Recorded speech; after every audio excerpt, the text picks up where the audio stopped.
For 10 long years, she was called barren, mocked by family, shamed by her mother-in-law, forgotten by the world. But when everyone gave up, heaven whispered her name again. This is a story about faith, love, and a miracle that came years later when no one expected it. Welcome to Rare Storyline, where we give you real stories with rare emotions. The church was packed, but half the faces were stiff with disapproval. Ndidi, the youngest daughter of Elder Okafor from Enugu, stood radiant beside her groom, Usman, a calm and soft-spoken Hausa man from Zaria. Love had made her blind to the whispers. A Christian marrying a northerner? An abomination. Her father nearly disowned her. Her mother wept for weeks. But Ndidi was sure. Usman was kind, patient, and unlike any man she had known. As the bells rang, she vowed to prove that love could rise above tribe and religion. Life in Zaria was different. The call to prayer echoed at dawn, and the dry harmattan wind beat into her skin. Ndidi tried to blend in, covering her hair, learning Hausa greetings, but her mother-in-law, Hajia Fatima, watched her like a hawk. Women from the south, Hajia would hiss, they bring no respect. Still, Ndidi smiled and cooked, trying to win her heart. But inside, the loneliness gnawed at her. Her husband's love was her only light. 2 years passed, then 3, then 5. No cries of a child ever filled their home. The whispers began. She is barren, they said. He should take another wife. Ndidi spent nights in tears, her prayers heavy. Her mother-in-law brought herbs, thick and bitter, promising they would open her womb. Ndidi obeyed, anything to be called Mama. But soon, she began bleeding uncontrollably. The hospital report broke her heart. Her womb was badly scarred. She could never conceive. Usman was shattered. He sat beside her hospital bed for nights, refusing food. His mother screamed, "You see, I told you, she is cursed." He ignored everyone. "If God gave me Ndidi, I will not throw her away," he said. Back home, Ndidi's in-laws avoided her. Church members from Enugu sent pitying messages. She shut herself in most days, watching other women cradle their babies in the market. Her body was alive, but her spirit was dying. 10 years of marriage. 10 years of prayers, insults, fasting, and silence. Yet Usman never left. He called her my heart, held her hands when she cried, and stood between her and the world's cruelty. Still, Ndidi's fate dimmed. "Maybe God forgot me," she said one night. He kissed her forehead. Maybe he's just not done writing our story. One Sunday, a neighbor invited Ndidi to a revival program in Kaduna, Miracle Rain Crusade.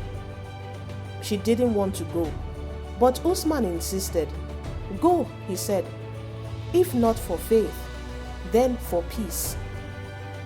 At the crusade, the preacher's voice thundered. "Someone here was told her womb is finished, but the Lord says, I create anew." Ndidi fell to her knees, weeping uncontrollably. She felt warmth flood her belly, as if something inside her came alive.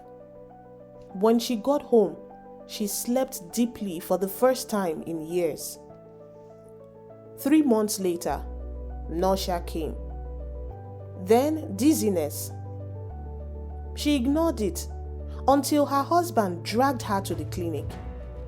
The nurse looked at the test result and gasped. "Madam, you are pregnant." Silence. Then tears. Usman dropped to his knees right there in the waiting room. "Allah be praised," he shouted. The news spread like wildfire. Hajia Fatima fainted. Ndidi's parents traveled from Enugu in disbelief. The woman once mocked as barren now carried life. The pregnancy wasn't easy. Her body, once damaged, struggled to carry the child. She spent weeks in bed, doctors warning of complications. Every night, Usman prayed beside her. Sometimes Christian prayers, sometimes Muslim ones. Their faith blended in love. When she almost miscarried at 7 months, they held hands and whispered, "Same God, different names. Please don't take this gift away." And he didn't. After 12 hours of labor and near death, a cry pierced the night. A baby girl, tiny, perfect, breathing. Ndidi named her Amarachi, God's grace. As she held her baby, she whispered, "For 10 years, I was called barren, but God was only preparing my miracle." Usman wept openly, his forehead on the floor. His mother, once her worst enemy, knelt beside her, begging forgiveness. "Forgive me, daughter. I almost killed your blessing." Years later, Ndidi stood on a church stage in Kaduna, holding Amarachi by the hand. Her husband watched proudly from the front row, his eyes glistening. "I came here broken," she told the crowd. "Doctors said my womb was gone. But when men say no, God whispers yes." The crowd erupted in praise. Outside, the sunset painted the sky gold, a sign of peace. Ndidi smiled, her baby asleep in her arms. After a decade of tears, she finally understood. Sometimes God delays to multiply the testimony. And that day, heaven smiled on Ndidi. They said she would never become a mother. They said her womb was finished. But heaven had the final word. After 10 years of pain, rejection, and tears, Ndidi found grace in the most unexpected way.